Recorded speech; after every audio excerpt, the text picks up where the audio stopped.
So Bin Laden's dead, they say. All right, well, listen, all of you birthers, here's a good example of what I'm talking about when I say there's real things, even real conspiracies with important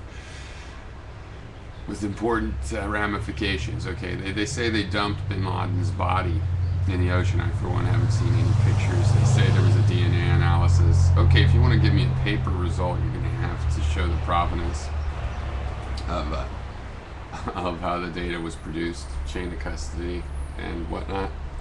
So, yeah, that's going to be pretty much impossible considering it was incredibly unsupervised or unscrutinized parts of such an operation. I, for one, am not going to believe that they even got him. On the other hand, it doesn't really matter if they did or didn't, except for as a criminal justice thing in terms of what's going to happen in the world of terrorism. Is our alert going to go down? No, they got it as a reason to move the alert up. So, no, not that they have changed the alert level officially yet, but of course everything's on heightened. Of course, if we ever lowered the chart, then we could raise it at a time like this.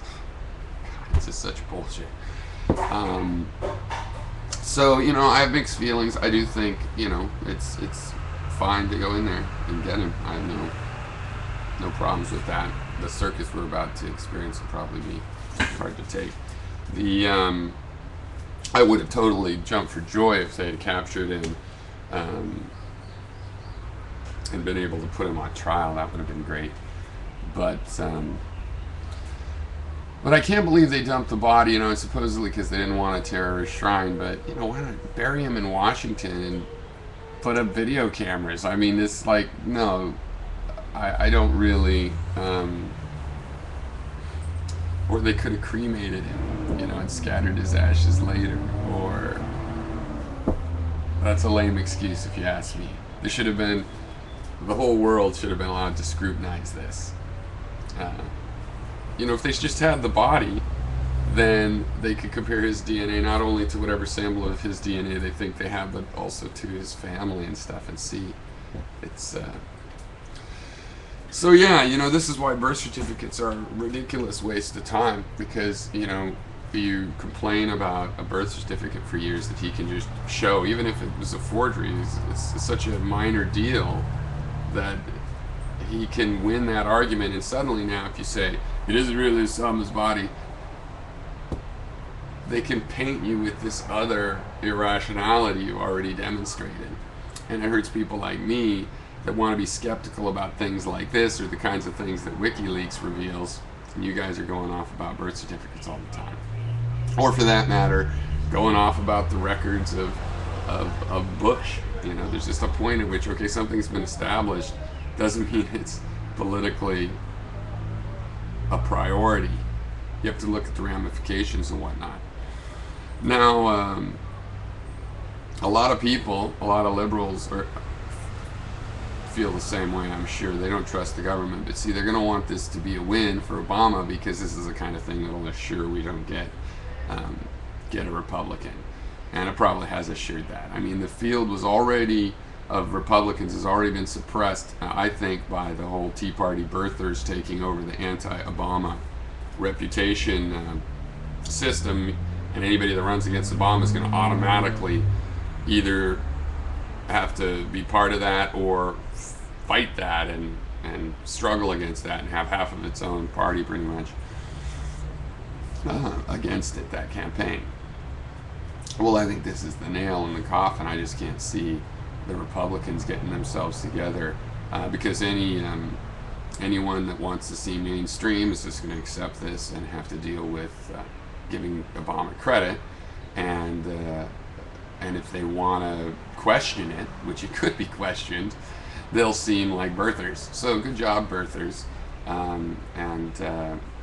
Yes, of course, we'll see lots of liberals defending everything about it because it's a political win. I think in reality, they probably doubt it just like I do.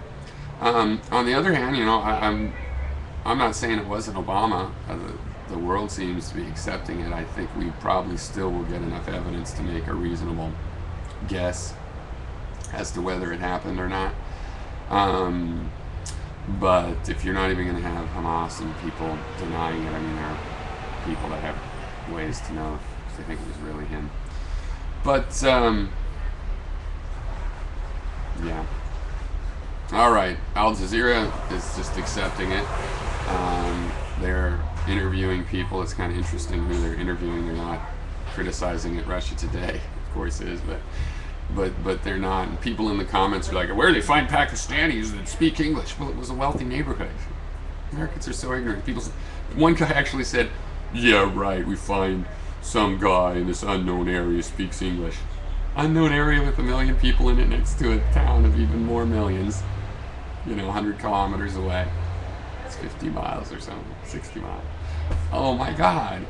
Wealthy people around the whole world speak English, are familiar with Western affectations, habits, and partake to some degree, and often went to school in a Western English-speaking educational environment. Just unknown area. I'm ignorant American. I don't know about this town with 1 million people in it, this town, and this remote village of 1 million people.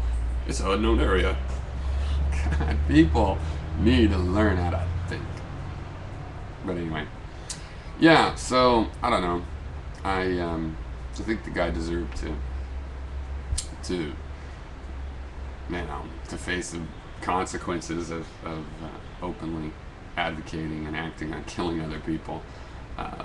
The only way I could really jump for joy is if he'd been arrested. We could try him. That's a glorious thing when that happens. But kind of like USA, I can't get into that because, well, it's like, okay, it's like if you have a home invasion and you kill some guy, yeah, good for you, you feel relief. You don't go, yeah, what a great day, woohoo! It's just not like that. Anyway, it's my thoughts on Osama bin Laden.